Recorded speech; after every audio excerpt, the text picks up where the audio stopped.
Hello everyone, I am Jadeley TEMPLADO and I will be reading my answers for assignment number 1. So first is, what is a corporation?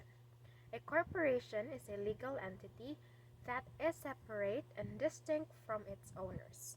It is formed under specific laws and regulations and has rights and liabilities similar to those of individuals.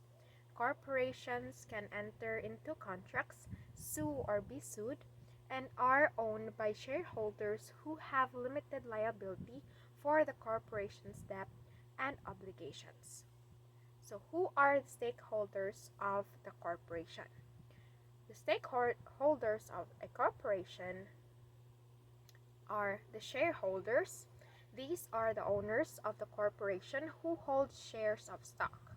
Employees, individuals who work for the corporation. Customers, people or entities who purchase goods and services from the corporation. Suppliers, companies or individuals who provide goods and services to the corporation. Creditors, entities that lend money or extend credit to the corporation. And lastly is the communities, the local communities where the corporation operates. So number 3, example of direct stakeholders versus indirect stakeholders and explain.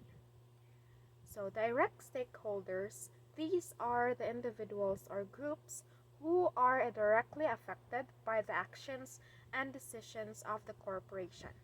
Examples includes shareholders, employees, customers, and suppliers.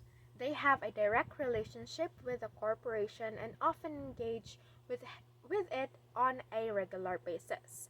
While indirect stakeholders, these are individuals or groups who are not directly involved in the day-to-day operations of the corporation but are still affected by its actions and decisions. So example includes communities, government agencies, and advocacy groups. While they may not interact with the corporation as frequently as direct stakeholders, but they are impacted by its activities and may have a stake in its behavior and outcomes. So number 4, duties of board directors. The duties of a board directors typically include setting corporate strategy and goals, overseeing management and exclusive decision making, ensuring compliance with laws and regulation, protecting shareholders' interests, hiring, evaluating, and compensating top executives, reviewing and approving financial statements, and providing guidance and direction on major corporate initiatives and transactions. Number 5, what are the purposes of a corporation? The purposes of a corporation can vary depending on its specific mission and objectives, but generally include generating profits and for shareholders, providing goods and services to customers, creating employment opportunities, contributing to economic growth and development, innovating and advancing technology, adhering to ethical and legal standards, and lastly, fulfilling social and environmental responsibilities.